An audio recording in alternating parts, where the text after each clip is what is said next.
Story 1. I work at a motel. I think skinwalkers are staying here.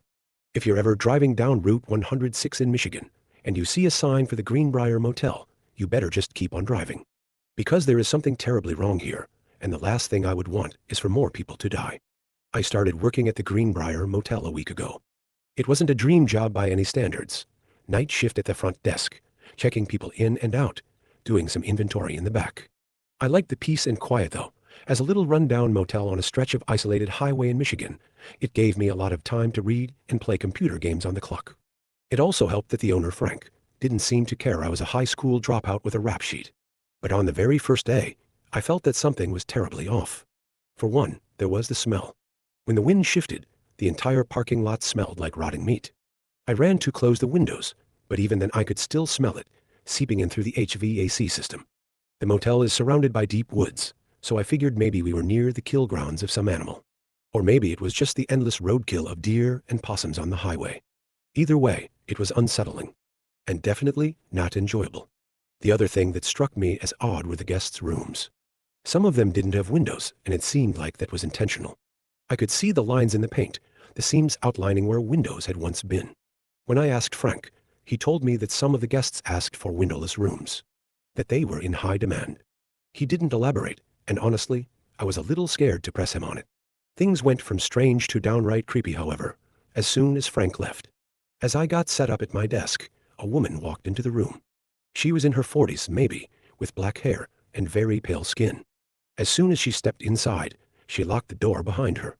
"Frank left, right?" she asked me. "Yeah," I replied. Who are you?" She introduced herself as Matilda.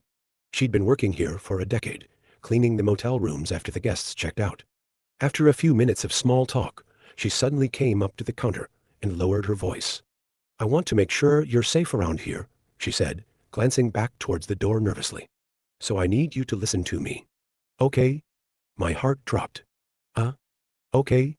Whatever you do, don't ask questions. Just check people in, check them out, and mind your own business. And then you'll be fine." My stomach did a little flip. Okay, so it was that kind of motel. Illegal business of multiple kinds, probably all being conducted under our dilapidated roof. What? What if the police come? Will I be arrested too? She gave me a blank stare. The police? Say they find evidence of illegal activity in one of the rooms. Will that get me in trouble? I already have shoplifting on my record, and can't. She shook her head. Don't worry about the police. Just don't ask questions. And don't make eye contact or look at their faces for too long. I swallowed. They don't want witnesses. They don't want me to be able to pick them out of a lineup, I thought. Okay. I won't ask questions and I won't look at them for too long. Got it, she smiled at me. You have nothing to worry about. As it turned out though, I had quite a lot to worry about. That night, I checked in 3 people. They were almost like caricatures. A big, strong guy in sunglasses that looked like he'd stepped right out of The Godfather. A woman dressed to the 9 seconds, wearing a more makeup than a clown. A skinny young guy in a hoodie that smelled of something chemical and strange. But I listened to Matilda. I didn't ask questions. I didn't even ask the questions I should have been asking, like when hoodie guy gave me an ID that was clearly fake. Don't ask questions and you'll be fine. I kept repeating that to myself. And I kept my eyes glued to the computer screen, never even glancing up at them. When it hit midnight, I assumed the rest of the night would be smooth sailing. On this lonely stretch of highway, it was unlikely anyone else would check in. I pulled up Minesweeper and played some music on my phone. My peace and quiet, however, was interrupted by the door swinging open. At a.m., I glanced up to see the guy in sunglasses, the guy who looked like he'd stepped out of The Godfather. Oh no, I should have locked the door. I swallowed and kept my eyes glued to the computer screen as he approached. "Can I help you?" I asked, watching him in my peripheral vision. "Do you have any razors for purchase?" I froze. Razors? At a.m.? I instantly got a mental image of him slashing someone up in his room. Blood all over the sheets, soaking into the carpet. No, we don't have any razors," I said, keeping my eyes on the computer screen. "Can you just check in the back, please?" I swallowed. I really didn't want to go check. As soon as I turned around, he could do anything. Pull out a gun. Tackle me. Force me into a chokehold and keep me hostage. But refusing him was just as bad, if not worse. It might make him mad. Really mad. I sat there, staring at Minesweeper on the screen, weighing my options, paying close attention to him out of the corner of my eye. And that's when I saw it.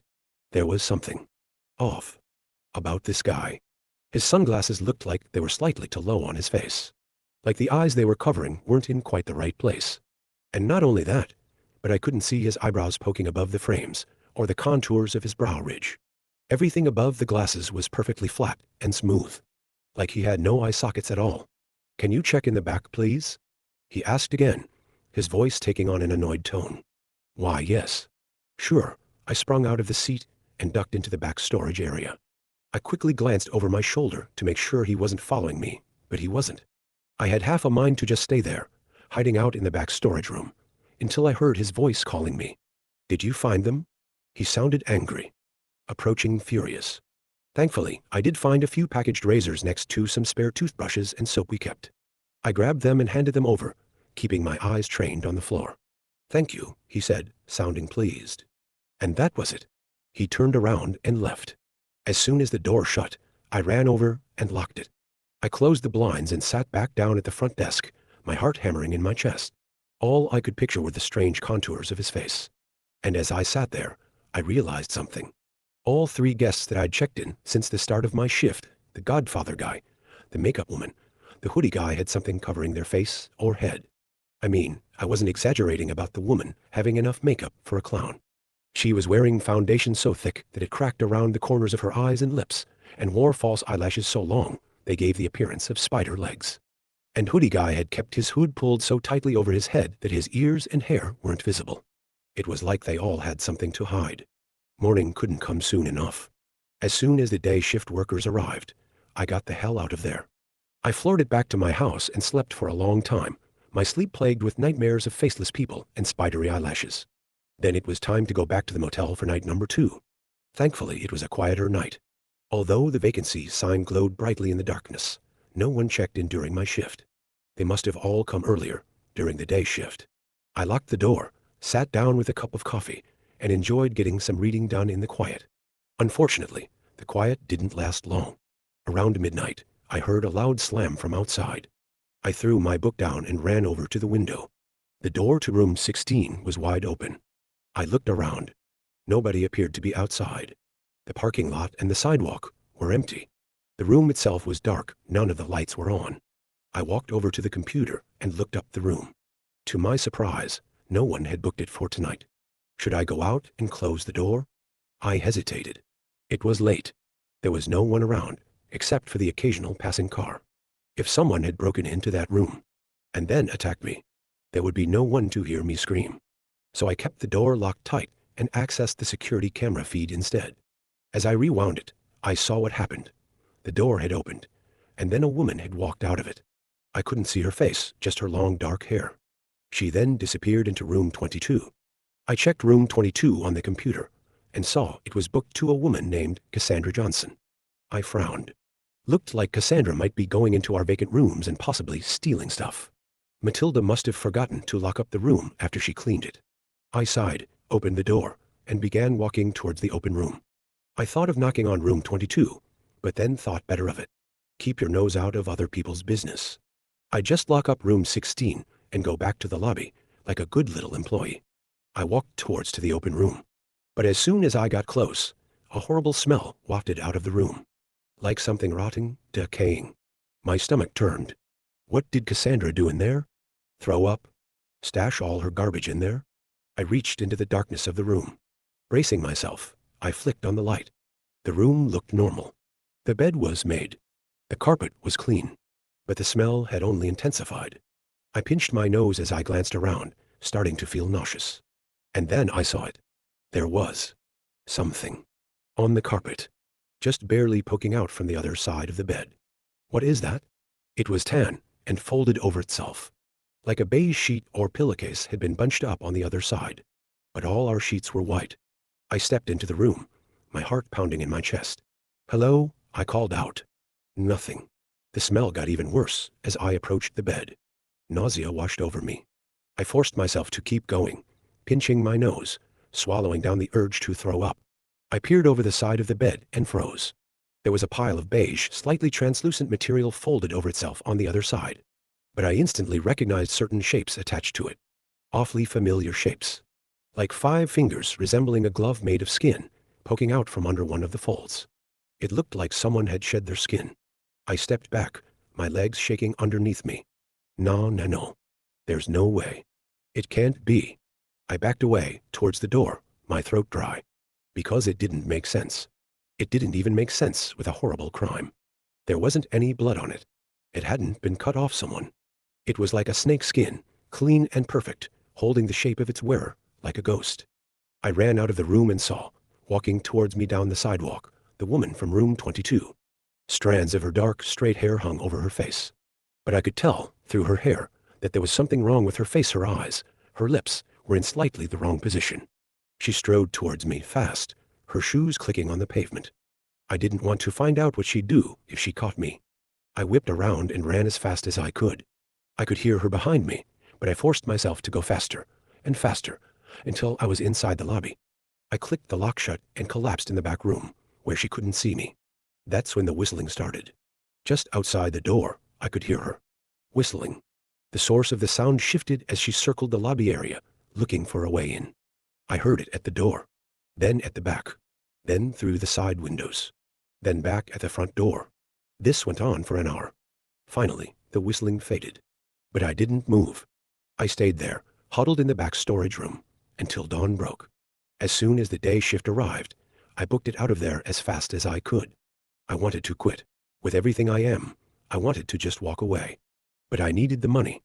I already knew how hard it was, finding a job with a rap sheet. It was either go back to the job or face eviction. So I went back. When I got on shift, though, I pulled Matilda aside and told her what I'd seen. I asked her again and again if my life was in danger. Asked her what the hell was going on here. If other people were in danger too. I promise you, as long as you mind your own business, you'll be safe. So that's what I did. I minded my own business. And for the next few days, nothing of note happened. Sure, there were a few people who checked in that were wearing hats or sunglasses or extra makeup, but I just tried to avoid eye contact with them. Tried to keep my head down and my nose out of other people's business. But then came the night of November 14th. It was raining that night. The rain came down in sheets, and every so often, I heard a peal of thunder shake the windows.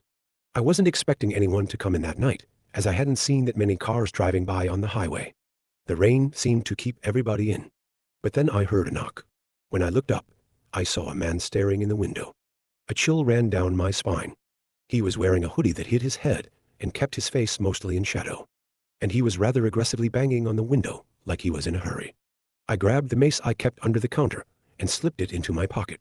Then I approached the window. "Do you have any vacancies?" he asked in a low voice, barely audible above the pounding rain.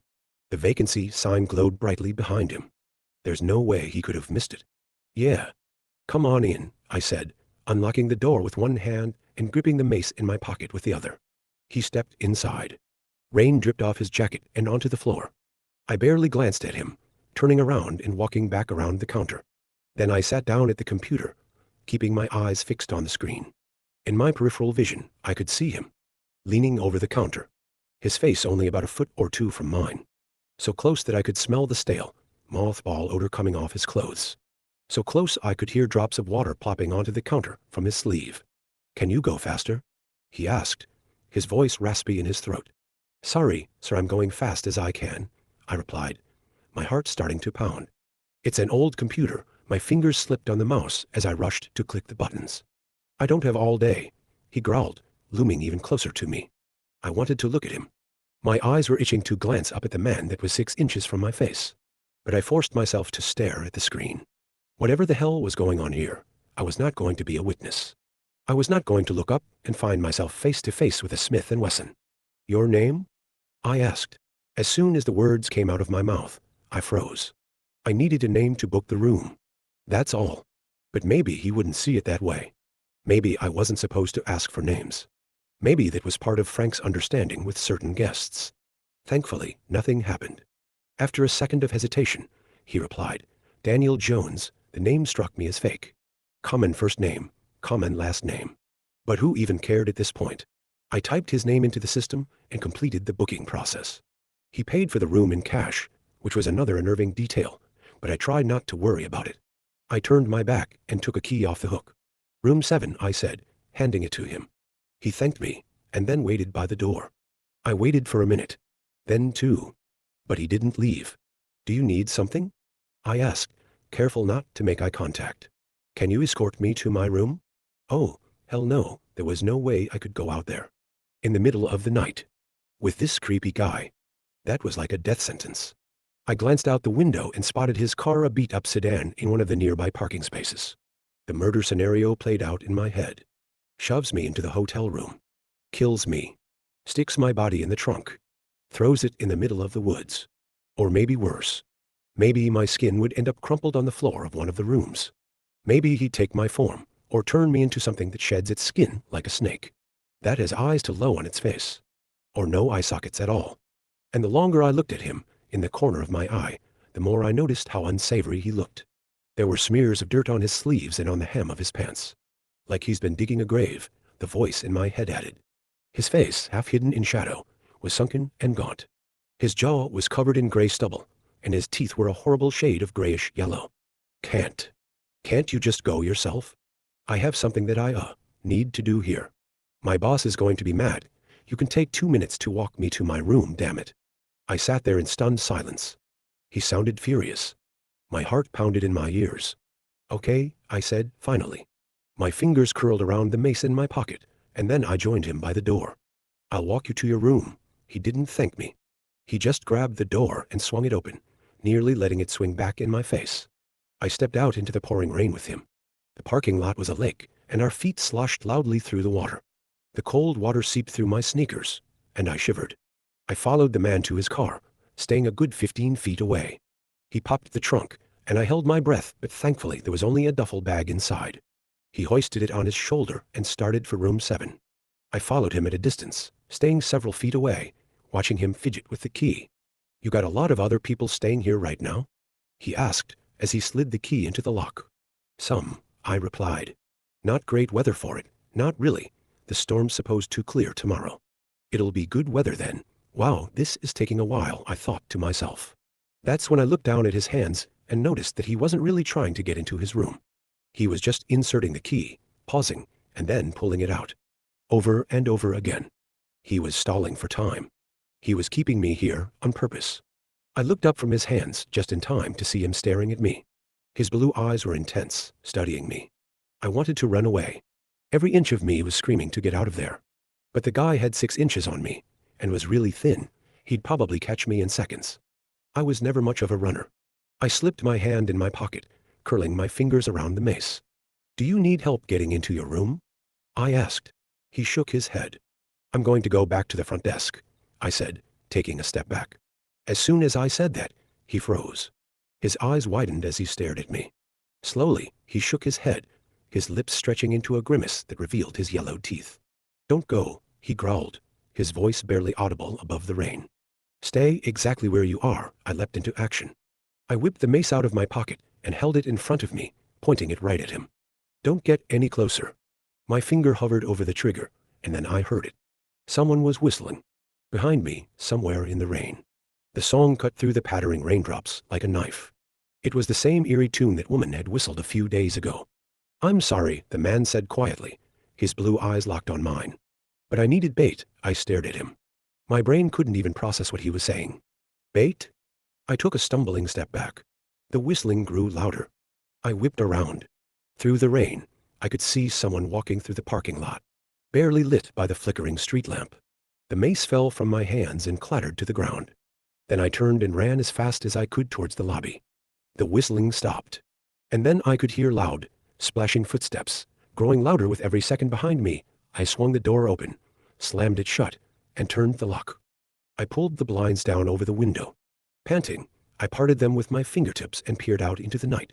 There was a woman standing in the parking lot. The same woman I had seen a week ago. Her hair and clothes were drenched with rain. But she was smiling this big, lopsided grin that sent chills down my spine. And her eyes were strange, wide and wild, incredibly light blue. In the darkness, it almost looked like she didn't have irises at all. Just 2 pinholes for pupils, staring right at my door. No. She took a step forward. I ran over to my desk, grabbed my cell phone. Started dialing 911. Come on, come on. 911. What's your emergency? I'm at the Greenbrier Motel, and there's this guy, and this weird woman, thump.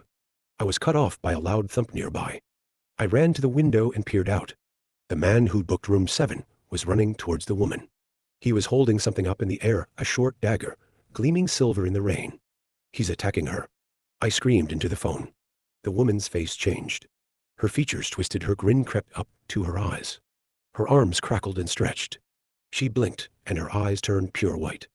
Her body twisted unnaturally at the waist, so that she was facing the man. With fast, jolted movements, she leapt at him. Within seconds, he was dead. She stood on all fours above him, her knees bent the wrong way, her fingers far too long. With another horrible crackling sound, her neck stretched out 2 feet long, twisting and serpentine. And then she looked at me. I leapt away from the window with a scream. What's happening? The operator asked me. Sir, please, tell me what's happening. I opened my mouth. Tried to speak, but only a squeaking sound came out. By the time I made it back over to the window, the woman was standing there, looking down at her kill. She looked normal. Then she stepped over his body and walked towards the rooms. To my horror, she pulled out a key and opened room 22. Then she disappeared inside. The police arrived a few minutes later. In strings of gibberish, I begged them to check room 22, that something horrible was lurking inside. But then they knocked on the door. A completely normal-looking woman opened it. I watched from the lobby. I couldn't hear that much of their conversation over the pouring rain, but they weren't arresting her, weren't accusing her. They seemed to just be having a friendly conversation, asking her what she'd seen. Then they thanked her and came back to me. We'll need to see the security tapes from tonight, please, the officer said in an accusing tone. But when I showed them the tapes, they got quiet. One of the officers made a call to someone, saying something about an infestation. The other 2 officers ushered me out into the lobby, their faces grim. They told me not to leave as they talked among themselves in hushed voices in the corner of the room. Then they approached. You didn't see anything tonight, the tall man said, leaning in close. You got that? But what about, listen to me very carefully, he interrupted, lowering his voice. You didn't see anything. Just like you never shoplifted in your life. What? You understand me? He asked. The silence stretched out between us. Yeah, I got it, I said, my voice wavering. I didn't see anything. I left the motel and never went back. I planned to never speak of what I saw. To keep my mouth shut, just like they told me to. But after losing many nights of sleep, I realized that I need to warn people. I need to warn you. I can't have another person dying because of these things, whatever they are. So, I beg you. If you're driving through Michigan and see that there's a vacancy at the Greenbrier Motel, keep driving.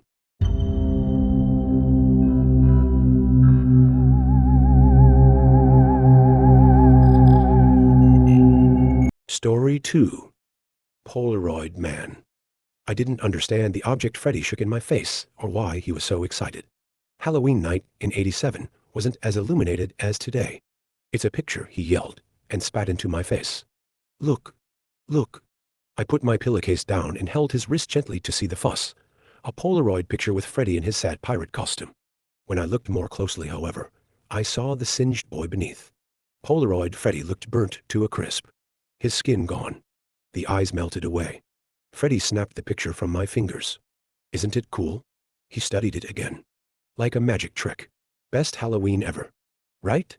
It's cool, right? He continued to bully me for validation, as 10-year-old boys do, until I relented. It's cool, Freddy. Where did you get it? You know Mr. Malcolm's house? Super green lawn guy. Tells dirty jokes to us at the bus stop. The weirdo pervert. That guy? Freddy nodded enthusiastically, missing my intended sarcasm. Everyone usually avoided Mr. Malcolm's house on Halloween and every other day. The man constantly invited kids inside for candy and conversation. I don't know if anyone accepted that offer. I hope not. Yeah, Freddy confirmed. But there's a young guy on the porch. Probably his nephew or something. He's got on a mega spooky demon mask, and he's got a camera, and he takes your picture, and it prints out all freaky like mine and, whoa, Freddy, I said. He was getting overexcited. Freddy had something wrong with him. A weak heart maybe, though I can't recall exactly what we were told other than he could die, should he get too worked up. Our teachers told us to look out for Freddy. So I did. It's great. Calm down. I started breathing with him and held his hand. He smiled. Thanks, man. Wanna see? I smiled back. Yup, the photo had creeped me out, but also fascinated me. I didn't want to be the only kid who missed out on something cool. Judging by the line extending down the walkway, bending at a right angle onto the sidewalk, it seemed I might.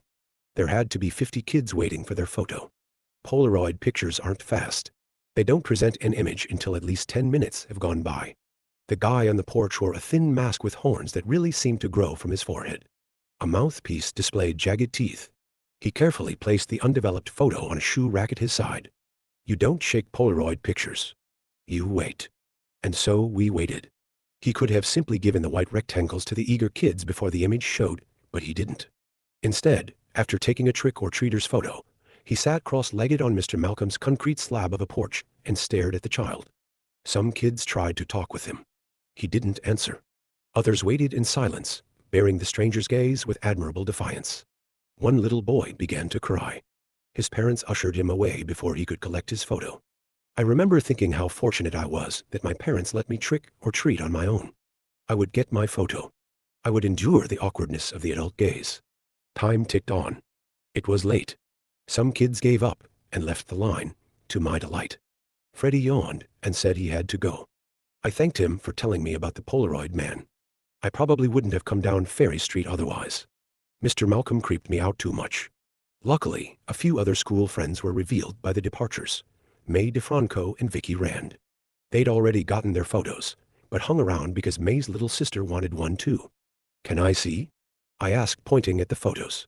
They were grotesque, and I could hardly bear it. May's body appeared popped open, entrails spilling from her guts, and onto splintered remnants of bone and muscle. Only the pink princess dress she wore as her costume identified her as the corpse in the photo. Vicky's was far worse. Her dead body had been tied at the wrists and ankles. Her pale face appeared stunned at the mutilation of her body. The top half had been pulled apart from the bottom, and there were more tortured dead around her in a dark field. Cool, right? Vicky said. It's like Freddy Krueger or something. You've never seen Freddy Krueger, May said. I hadn't seen A Nightmare on Elm Street either. I never have. At the time, I assumed the contents of the photo were typical horror movie stuff. I wasn't ready for it, but I wouldn't let my discomfort show. After May's sister got her photo, more kids thought better of risking their worried parents' wrath. They left, and after one more boy got his photo, my turn came at 11:42 p.m. My parents were probably pissed off by 8. So I figured wrongly, I wouldn't be in more trouble for continuing to stay out way past the time I should have been home. Though I did have second thoughts, especially when I realized no other kids remained. I would be the last, and I was alone with the devil-masked man. Don't smile, he growled. I adjusted my face quickly to obey. He snapped the picture and sat on the stoop. We waited. The last leaves on the trees hissed a warning in the wind. Their dead brethren skittered away down Ferry Street. I could hardly breathe as he stared. There were no visible eyes in the sockets of his mask, only oily voids, an unfortunate trick of the dim porch bulb. It had to be. The feeling in my stomach called for a quick escape. I think I need to go, I told him. His hand gripped my wrist hard. I squirmed. It's okay. I can pick it up tomorrow. He did not let go. His face, that mask, got close to mine. He was perfectly quiet. No inhalation or exhale as he forced me to stay put. Please, I begged. I want to go home, in the half-inch space between our noses. He slid the developing Polaroid. This close, I could barely see anything. Then the devil's mask appeared in the photo. Then I or what would become of me materialized. The Polaroid featured us together, his hands around my neck, my face empty of life. I yelped and pulled away. He let go, and I fell onto the walkway. He stood up and tossed the photo with precision. It landed beside me on the grass. Further details of the horror were revealed. A swath of blood matted my hair and soaked the front of my costume like a gory bib. The man in the devil mask had done more than strangle me according to the image. I backed away, a reverse crab walk of cumbersome doom. He hadn't moved because he could catch me any time he liked. His first step knocked his camera off the stoop. It clattered, and a piece shot away from the impact. He didn't seem to care. Please, I pleaded with him. I don't remember the specifics of how I got up and ran down the middle of Ferry Street. I only recall the chase was brief because I made a mistake and got cornered in the variety store parking lot. The store, Brothers Variety, had been closed for hours. There'd be no help there. The streets were empty. Most people were asleep. How I knew this, or thought about it in such a terrible moment, came down to dumb luck. I backed into a pile of leaves bunched up with fake spiderwebs that had blown off someone's house. Stuck, I raised my arms defensively and caught the time on my digital watch, the wrong side of midnight by 12 minutes. His fingers caressed the sides of my neck. I closed my eyes and started trembling uncontrollably. Pain would be next. Great pain. The photo promised. And death. No, I tried to shout, but it came out like a squeak. Halloween is over. It's over. It's done. You can't. I don't know what I was saying or why. But the fingers retreated, and he took noiseless steps backwards over the cracked tarmac. When he reached the sidewalk, he spoke. See you next year then, as if it had been a prank all along. He walked away casually. It took far too long for me to go the opposite way. Eventually, I managed a slow jog, working through the blocks to home, where my mom waited in the front window, worried and angry. Punishment was left up to my father. When he returned from searching for me, I told him about the photo and the guy in the mask. He received the information passively before grabbing his baseball bat and calling his brothers. Together, they went to Mr. Malcolm's and discovered the busted door in the backyard. The old man had died in his chair, completely naked. My dad told me this last detail some years later. Police were called, but nothing came of whatever investigation might have followed.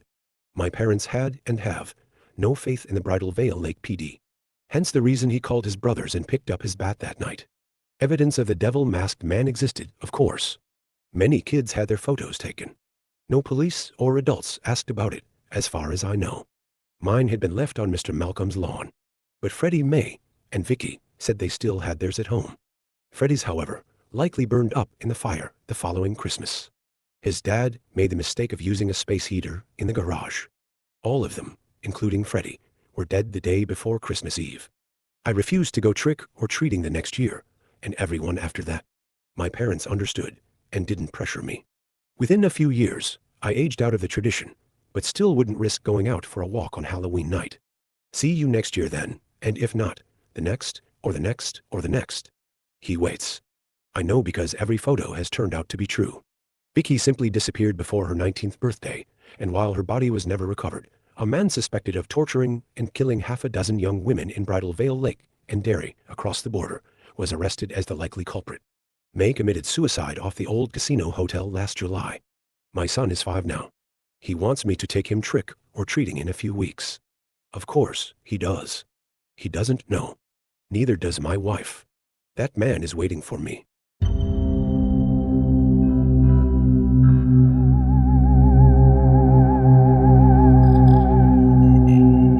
Story 3. I was commissioned to write a horror story. I was given some strange guidelines to follow. A narrator reached out to me after finding my stories on creepypasta.org. I usually ignore these requests, especially when they begin with, "I'm starting a new channel," because they often ask for my work for free. Sometimes, to add insult to injury, they're not even narrating, but just using AI. I was going to close the message when the narrator followed up with, "You'll be paid a flat fee of $300 per story," that perked up my interest. Why so high? I messaged, and was informed that I would have to sell all rights to the story. It would belong wholly to the Scream Collector, the channel, and I wouldn't be able to reprint or repost anywhere. If I accepted the commission, a list of guidelines would be emailed to me. How long do the stories have to be? I asked.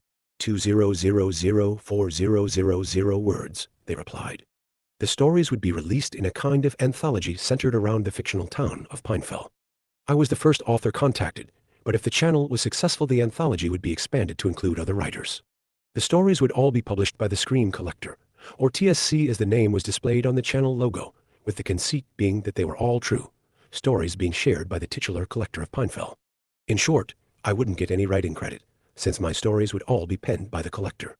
$300 per story was decent money, but selling all rights. Not even getting my name attached? I messaged back that I'd have to think about it. TSC said of course, but not to take too long because they were contacting other writers, and I might lose out on the opportunity. In the end, I accepted because of the money, obviously. I mean, how many times had I let my stories be narrated for free in exchange for exposure? And how had that panned out for me? No, this time I'd take money. Given how stereotypical the channel looked, they only had one video, introducing the town of Pinefell with a spooky and obviously AI voice. It didn't seem like I'd have much room for creativity. I'd just be writing formulaic, trope-filled, utterly generic creepistas. I was sent a contract in standard legalese about what we discussed. I'd sell all rights for $300 per story to belong to TSC the Scream Collector. After I signed and sent back the contract, they sent me the guidelines. This is where things got weird.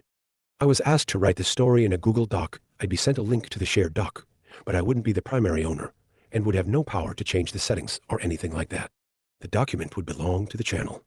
I found this a bit controlling, but I was told since all stories were set in this shared universe in the small fictional town of Pinefell and had to have shared elements, and since I was giving over all rights and it would belong to the channel, they'd rather have it in their own Google Doc. Made sense, I guess. And they had some standard stipulations like 2 words, minimal dialogue, PG-13 mild swearing okay, but no F-bombs, all pretty normal for a story that would wind up being used as a narration. But after this part, I'm just going to paste the rest of the guidelines here so you can read them, write only in the Google Doc, and not in any other document or file. You may only write in the Google Doc between the hours of 6-8 p.m. You may not make any edits or changes outside of those hours. Somewhere in the story, include the phrase, Nasiu oi phi mhc ta ko tai rt. Do not speak this phrase aloud. Before writing, check your closet. While writing, be sure your door is locked. After writing, if the story is not yet finished, say aloud, Scream Collector, do not come. There is nothing to collect, then close the document. If the story is finished, say aloud, Scream Collector, come and collect, and type fin at the end of the document before closing it. This was all so bizarre. I mean, I assumed it was some sort of weird roleplay based on the channel concept, but the contract hadn't mentioned anything about it, so I messaged back TSC. These aren't real guidelines, right? You don't seriously want me to only write between 6-8 p.m.? TSC, the guidelines are part of a team effort for the universe we're making. So yes, everyone involved needs to play along, writers included. That's why we're paying such a high price. And you'll be expected to follow the theme we'll send for each story. Write between 6-8 p.m. Follow all guidelines. You only have to be in character while writing. The rest of your day is yours to be ook. That's why the limited time frame. So do you still want the commission? Why RN me? What if I break the guidelines? TSC, your payment is contingent on delivering a story that complies with guidelines. If your story doesn't meet our guidelines, you won't get paid, or you'll be paid at a reduced rate or otherwise penalized. Do you still want the commission? Y or N? In the end, obviously, I took the commission. And the very first story I was asked to write, ironically, was a rules story, the most popular kind on YouTube and the Creepista website. Here is the prompt I was sent. The protagonist is a visitor to an Airbnb in Pinefell who finds a strange list of rules. They disappear after breaking a rule, their body eventually found dismembered in suitcases and lunchboxes hidden around a playground. Story should include 3-7 rules. See attached playground photo for inspiration. I opened the attached photo of an old abandoned playground in tall grass with a bright yellow spiraling plastic slide. Ugh, I thought. A rules story, really? The most basic spaghetti of creepistas. I finally came up with some rules after Googling pictures of Airbnbs and looking at some of the rules hosts often have for guests. I tweaked a few normal rules to make them seem just a little off, jotted them down, and was about to type them in the Google Doc when I realized it was only 11 a.m. Per the rules guidelines, I couldn't begin writing until 6 p.m. Such a stupid, arbitrary rule. Though it seemed bad form to break it immediately, especially given the nature of the story I was writing. And I wasn't getting paid until I actually delivered said story. At 6 p.m., I was about to finally start drafting when I remembered the check your closet rule. Such nonsense, I grumbled, getting up to stalk over to the closet and fling open the door. My one-bedroom apartment has 2 closets. One with sliding doors in the bedroom, the other a coat closet in the living room. I guess the bathroom also has a linen closet, but it's so small, it's almost more of a cupboard. Anyway, I checked all of them. Then I plonked my butt into my desk chair and opened the Google Doc, and then remembered the lock your door rule, so with a sigh I got up to check, but I generally always keep my door locked, and today was no exception. So I sat back down and started typing. The story came easily. I don't know if it was because of the 2-hour time limit, or what, but my fingers flew, and before long, the entire story was finished. I even included the phrase na siu oi phi mhc ta ko tai rt without any awkwardness, just had it scrawled in a room in the Airbnb, adding to the overall creepy vibe as the protagonist settles in. Once or twice while writing, I spotted the cursor for another viewer on the Google Doc. Soon enough, I finished writing. I cleared my throat, rolled my eyes so hard, they almost fell out of my head, and said aloud, "Hey, scream collector, come and collect." I typed Finn. Instantly, the story vanished. The screen was just blank. The entire Google Doc wiped. I started to freak out, not because I feared it was supernatural, I'd already seen the other cursor on there, but because my 2 hours of hard work. All those words. How could I prove that I got an email the money was in my PayPal account? I'd just been paid $300 for the 2,500 words I'd written. I also got a new message with the next prompt. A couple who are lost in the woods, just outside Pinefell, meet a skinwalker. At the end, only their skins are found. Attached was a photo of some generic pine forest along hilly trails. I sighed at the prompt. Not only another glitch, but a culturally appropriative one. Was every story going to be something off the top 10 tropes list? What next? A grizzled detective and some unsolved murders. A bunch of kids meet Slenderman. Still, money was money. The next day, I started writing at 6 p.m. after checking the closets and locking the door. I didn't finish the story though, because I've never been a big fan of Lost in the Woods stories. I like nature. I find it beautiful and relaxing, not scary. Not to mention, I wasn't sure what to do instead of a skinwalker for now. I was going with generic predatory monster, but after getting halfway through the draft, it just wasn't creepy enough, and I erased almost all of it. The time was 7:58 p.m., so I logged off. I fell asleep thinking about how I could make this Lost in the Woods concept genuinely scary, and around 2 a.m., I woke up with an idea. I went to the Google Doc and added a description of an unseen predator that devours the insides of its prey, leaving only the skins like the husks of fruit. I was pretty groggy, not fully awake, until suddenly I noticed. The lines I just added were being deleted. Someone was on there. And they erased the words I wrote as I was writing. My heart thudded in my chest. Suddenly, I was wide awake. I remembered the rule about not writing except between 6 and 8 p.m. It had seemed like some sort of ridiculous roleplay, but the fact they were actually enforcing it, that was creepy. I closed my laptop and went back to bed. I just ended up lying awake wondering, who was up watching the Google Doc? And why had my lines been deleted? Did that mean I wouldn't get paid? All the next day, I kept thinking of that other cursor on the Google Doc. It was there again at 6 p.m. when I finally sat down to write, popping in and out, though it didn't actually make any edits this time. It took me for days, but I finally finished the story. Not my best work, but scary enough, I supposed. I typed the last paragraph, describing the gory discarded skins, the painted pink fingernails now stained with blood. And then I typed Finn, right at 8 p.m., and called out to the collector. And just like before, the story vanished, and money appeared in my account. Apparently, my breach wasn't so terrible as to prevent my being paid. Though I did get a warning in my inbox, a single line reminder, only write in the Google Doc between the hours of 6-8 p.m. Next came a prompt about some kids encountering a Slenderman-esque figure. Called it. Once again, I struggled with this common glitch. How to make it interesting. Maybe instead of a tall figure, I'd make the baddie short and squat, while still keeping with the disappearing kids theme. Unfortunately, even though I was eager to write, I had a lot of other things scheduled between 6-8 that week.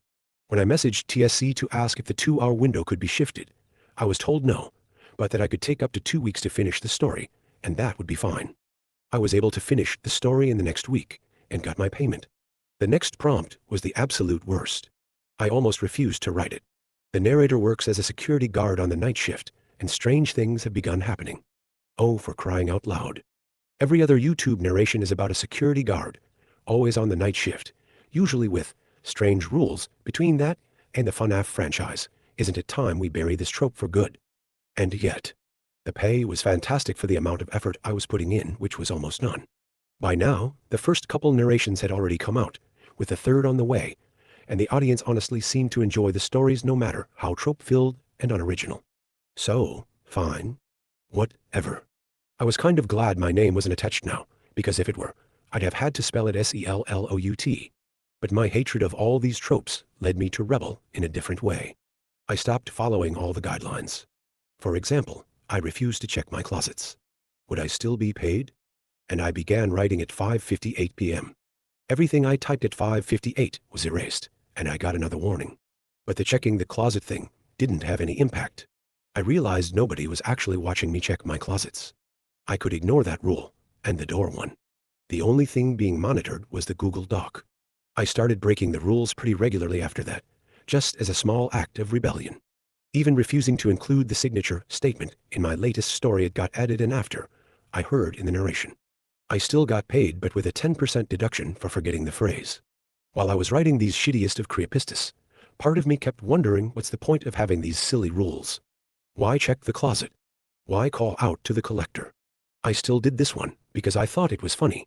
What was the significance of the weird phrase I always had to include? If I said it aloud, would it summon a demon? I did say it aloud, and nope, was it all just role play? Were the creators of Pinefell that invested in their little universe? I suppose that must be it. Eccentric, but then, plenty of podcasts have their own unique thing where listeners get to play along. All part of the fun. At least that's what I thought at the time. Until I woke up one morning and saw a local news article in my Reddit feed. You have to understand, I'm a hermit. I avoid social interaction as much as possible, and since I work remotely, I rarely hear about stuff happening. Especially lately, I've been tuning out the world, and when I'm not writing or working, I'm playing video games or watching YouTube. My point is, I was kind of up to date on some national or even international events because of social media chatter. But local news wasn't something I paid attention to. But the article that popped up in my Reddit feed caught my eye because it was so sensational. A man's dismembered body was found in a suitcase and lunchboxes scattered around an abandoned playground. My first thought was, shit, was this crime inspired by my writing? That had been the very first story, and it had debuted on the channel a couple weeks prior, so it was definitely possible. I went to the narration itself and found that, while initially it had only a little over 1,000 views, it was now getting a lot more attention, because apparently someone had noticed the connection to the news. I clicked a link to another article about the killing, and this one included a photograph of the playground where the suitcase had been found. As my eyes darted across the image, my heart dropped to my toes. It was a different photo, but the tall grass, the stained yellow plastic slides spiraling down from the playset. I recognized this play area. Fuck, I muttered. That was enough for me to reach out to the authorities. After reviewing the stories on the Scream Collector channel, the police discovered that there was a second story with striking similarities to recent murders. The bodies of 2 missing hikers had been found at a state park. Or rather, their skins had been found, piled beside the trail like husks of fruit. And what had stumped investigators was the fact one of the victims had nails painted pink. The sister-in-law of the victim with painted nails said she initially didn't believe it was her sister's remains because her sister never wore nail polish, never. The investigators concluded the polish was applied post-mortem, but couldn't understand why. Now they knew. It was so that their bodies matched the details in the story I wrote. It makes me sick. I'm terrified they'll find more victims' children from the Slenderman story, or a security guard from the overnight shift story. And it's my fault. My words were the inspiration. Let this post serve as a warning. Be careful about accepting commissions. Ghosts aren't real and strange rules won't kill you, and most of what you hear in horror films or narrations isn't true. But I'm making this post, here on Reddit, the so-called front page of the internet, to warn you that there are truly sick people out there. People who do their best to make horror stories become a reality. The Scream Collector hasn't been caught yet. I just want to forget my part in all this and get on with my life. Just pretend that I had nothing to do with any of it. But I know I need to share the truth. A warning. So I'm posting this here, and on R or writing and R or true crime and everywhere and anywhere to warn people of the danger. Oh, there's one more thing I haven't told you yet. That weird phrase I had to add into every story? Nasiu oi, phi mhc ta ko tai rt. The one I get penalized for leaving out? The investigators pretty quickly pieced together what it meant. I feel so stupid for not having seen it myself. They're quite sure it was meant for them, and for listeners in general, and maybe for me too, and that it was a taunt by the Scream Collector. If you read it aloud backwards, it says, "Try to catch me if you can." Oh God. It's been 4 weeks since I typed this all up, and I chickened out and didn't post it. But I just got a link to a new Google Doc and a message with a new prompt. Write a story about a serial killer who leaves clues in creepypastas. Eventually, investigators track down the clues to the writer. But when they show up at the writer's home, they find the writer already dead at the keyboard. See attached photo for inspiration. I opened the photo, and it's a picture of my living room. Fuck me, I'm typing now. I've got the Google Doc open. It's currently 6 p.m., and I'm praying that if I seem to be typing like it's another story, the collector won't come for me yet. I've texted 911. I keep toggling between the Google Doc and this post. It's going live now. I'm broadcasting it everywhere. But fuck me, I'm wondering about those rules I thought were random. Like how the nonsense phrase was a hint. Try to catch me if you can. And I wonder if the other rules also hinted at something I've been too slow to figure out. I wonder why I was told to always check my closet.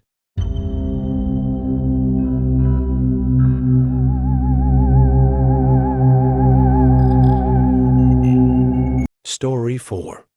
The hospital I work at has very strange ways and rules when it comes to performing autopsies. I'm a resident in my 3rd year, and I've just been transferred here. So far, I can't say it's been boring. Can you ever? I've met countless patients with the rarest diseases, and been through a lot of difficult situations. I guess that's the adrenaline-inducing med life everyone's CRAVs. I was prepared to feel confused, disgusted, even scared. And yet, not in this way. I haven't been too precise. Let me rephrase.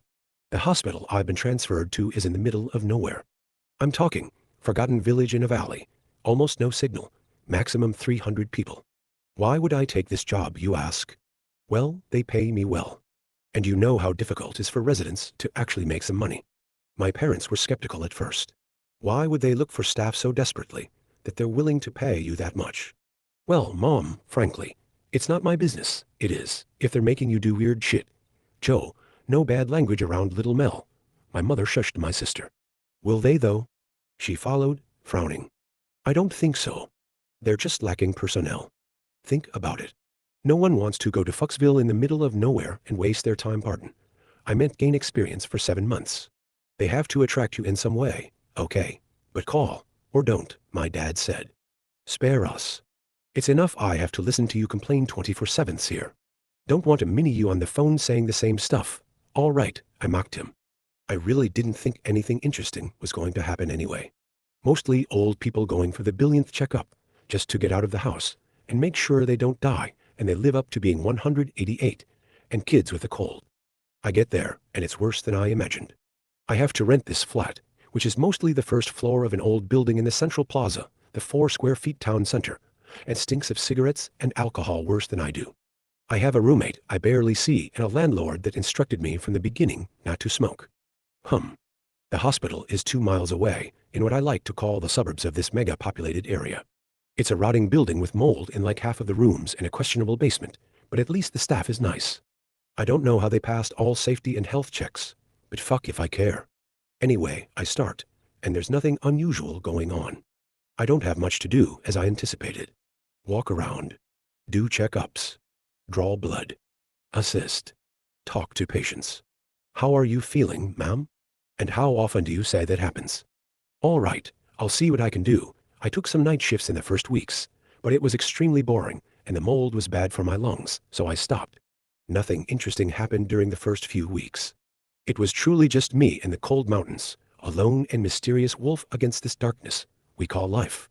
I don't know what was going to kill me first, the mold or the boring routine.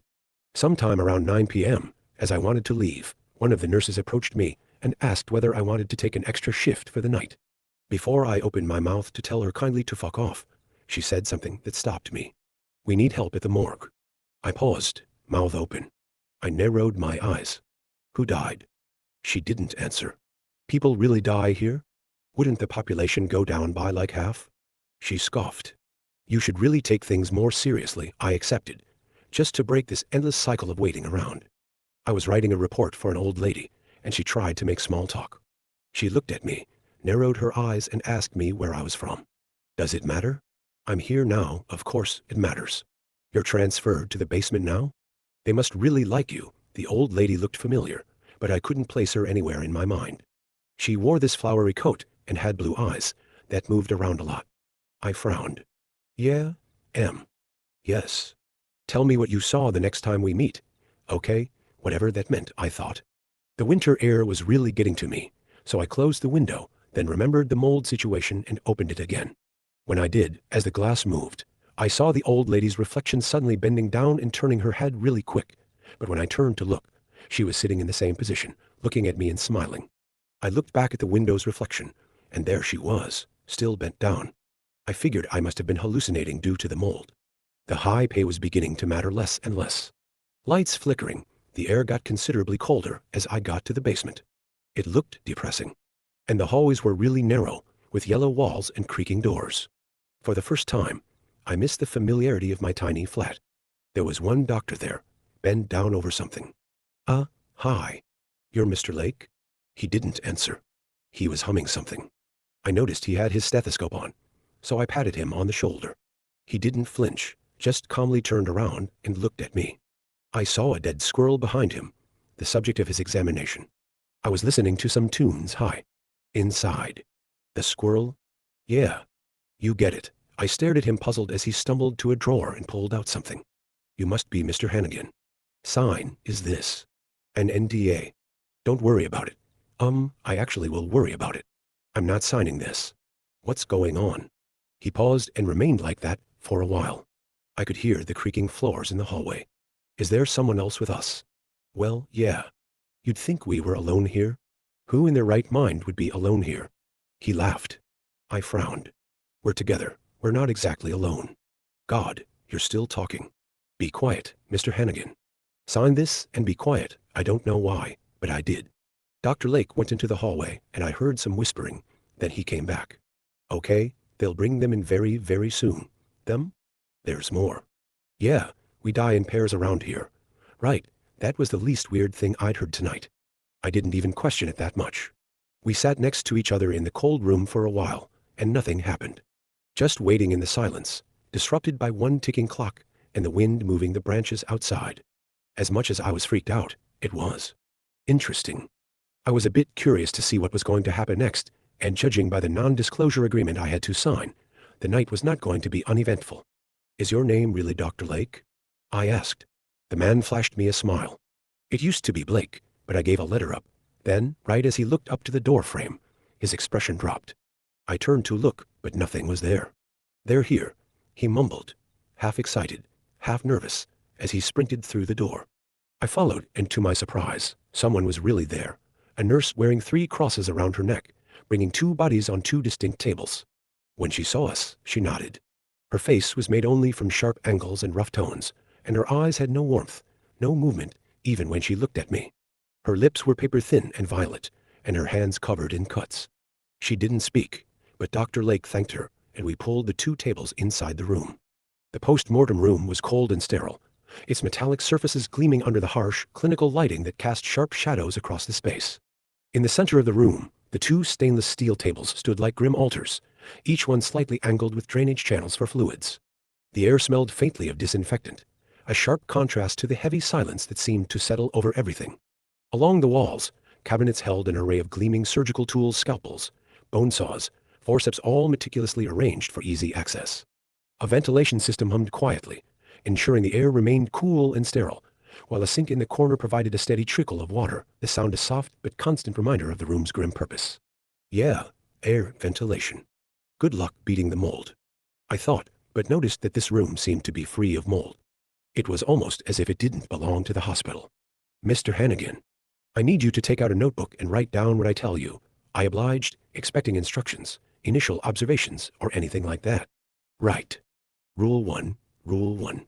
Don't talk to strangers. I smiled at the joke, then hovered my pen above the paper, waiting for the actual rule. You done? I looked up, still expecting. Dr. Lake was studying me, impatient. Rule 2, wait, Rule 1 was, don't talk to strangers. Come on, hurry. We have to be done before the sun rises. What do you mean? I'm sorry, was that a joke? I am dead serious. In this, area, you don't talk to no one. Just me or anyone you know. You see others working in the basement, you do not approach them. You don't talk to strangers. I pressed my pen into the paper and distantly wrote don't talk to strangers. Rule 2. Always examine everything around. A death is not just the end of a life. It is a separation that bends the universe and snaps it in half. Such thing disrupts the atmosphere, so be mindful of your surroundings. Sometimes the clues are not in the dead body, but everything else around them. Great, I thought. This doctor was fucking crazy. Maybe that's why no one wanted to work with him. Rule 3. Look in the mirror often. It helps you be grounded. Rule 4. Don't look at the blood too much. Rule 5. No, their eyes don't follow you around. You're imagining things.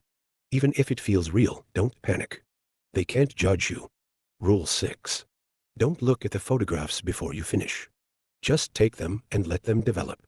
By the time you have your verdict, write it on the back of the photographs and let them listen. Rule 7. When you're done, thank them, but don't fully close the door. They need to leave. Get out of the basement quick, before they get the chance to follow you home. I was insanely freaked out by the time Lake finished dictating, and he must have noticed, because he laughed. Don't worry, Mr. Hennigan, I am a professional at this. God, you should see your eyes. They just keep darting to the door, like you're debating whether to make a run for it or not. Trust me, nothing will happen to you. Nothing. I feel like I should at least know what they're for, Doctor. Just so I know how to behave. For a moment, he stared at me fully expressionless. Then, his eyes drifted to a fixed point in space, and he tilted his head. Yeah. All right. But I'll make it quick. We really need to get to work, I nodded. Remember you signed the NDA. Yes, that implies no words to anyone. Mom. Girlfriend. Sister. Yes, sir. All right. His eyes were glistening. They should have told you more. I don't know why they didn't. So, have you ever heard of a purgatory? Purgatory, in religious and spiritual contexts, particularly in Roman Catholic theology, is a state or place of purification or temporary punishment, where souls of those who have died in a state of grace undergo purification to achieve the holiness necessary to enter heaven. It's not a place of eternal damnation like hell, but rather a transitional state for those who are not yet ready to stand in the presence of God. I nodded, and somehow, in the silence of the room, in the cold company of the two sheet-covered bodies, it felt like I wasn't the only one listening.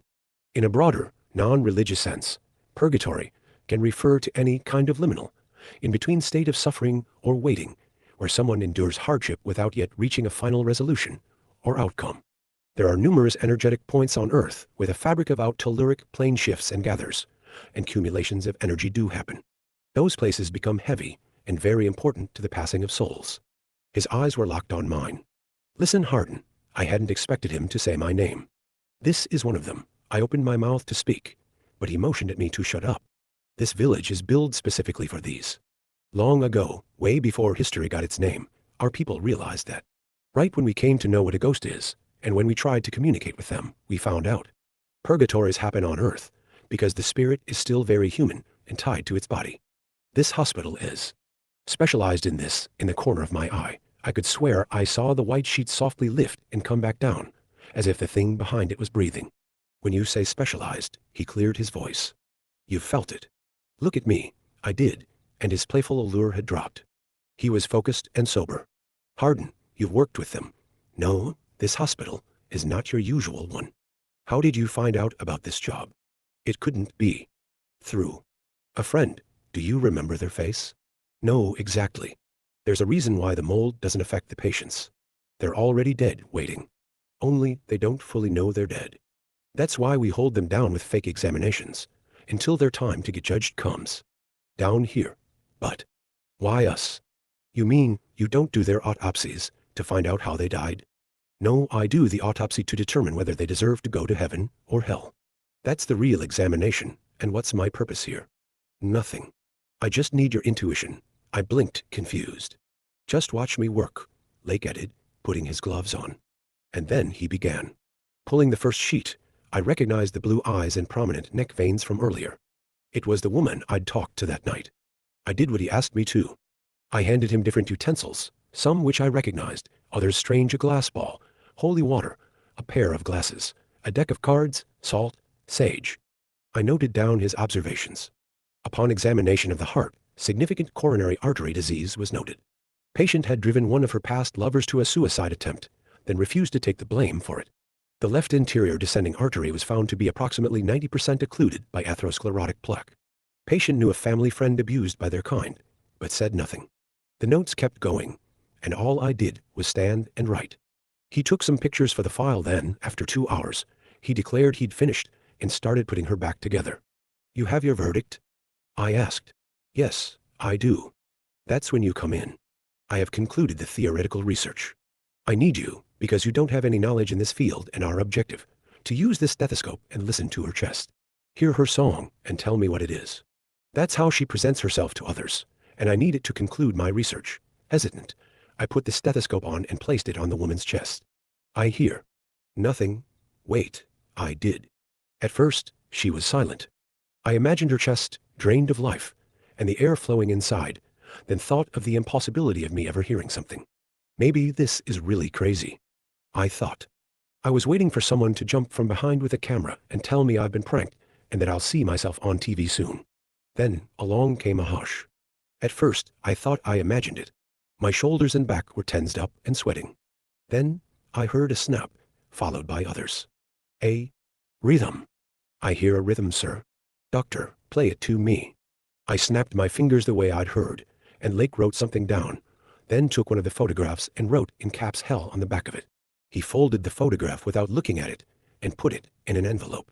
One done, one to go. I was about to lift the end of the stethoscope when I heard it loud and clear, coming from the depth of the woman's chest. My eyes widened. The voice had spoken very clearly to me. Dr. Lake saw my reaction and asked me whether I had heard something else. No, it's just. I still need to get used to this. Right, can I go to the bathroom? Lake raised his eyebrows. We really don't have much time. You can go after. I really need to go now. I saw it down the hall. I'll be quick, I promise, he sighed. Fine, I nodded, then turned and left, closing the door behind me. I could have left it open, but I didn't. This way, if he came after me, I'd hear. I got inside the stall and did my thing, then stopped. The hallway was silent, and so was the restroom. I struggled to hear any footsteps. I waited. There was no window I could go through. We were in the basement. Then I heard the click of the door. Hardin? Yeah, just a moment. I'm inside. I just need to puke. It's been too much for me, okay? I'll wait for you here. I really can't puke with others listening. It feels weird. I heard a sigh. I'll be at the end of the hallway, waiting for you, okay?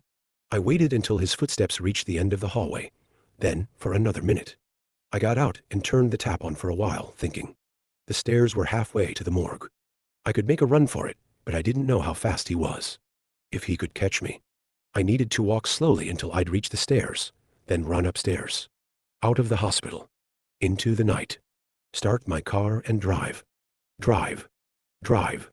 I took the plunger and hid it behind me, just in case, then opened the door and stepped into the hallway. Lake's silhouette was at the end of it, waiting. I walked slowly, one foot in front of the other. He came closer too. Fuck. Say something. Talk to him.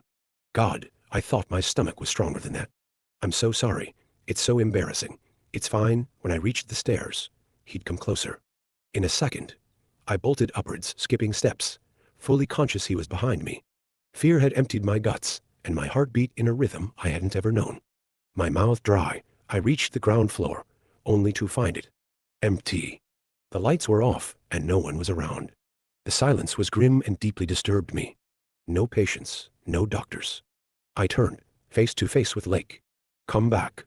It's not that easy to go. In a moment, I heard a crack and a thud, and realized my hand had produced it. I'd hit him in the head with the plunger, driven by desperation and horror, and now Lake was laying down, his head crowned by a crimson halo of blood that began to spread across the floor. Blind by fear, my heart going crazy and palms sweaty, I pushed the entrance doors wide open, then looked back only once before hitting the gas. I saw Dr. Lake's dead, wheezing body on the floor, and someone or something going up the stairs, even if I knew no one else was in the basement. That was enough for me. As I drove away, dozens of silhouettes watched me from the windows of the hospital. I got to my flat and started packing my bags. The words I'd heard inside the woman echoed through my mind. A final warning, a final message. They'll kill you after he's done with the second body, and bring in another young resident the next day. They just use your innocence. My roommate cursed me for turning on the lights and making so much noise in the middle of the night. I wondered how much he knew about this place. As I slammed the door behind me, I couldn't help but wonder what would happen now, after I'd found out everything and spoken about it. Dr. Lake's dead body remained imprinted in my mind, along with his words, which still haunt me, hours after everything happened, at the diner I've stopped at to write this. We die in pairs around here.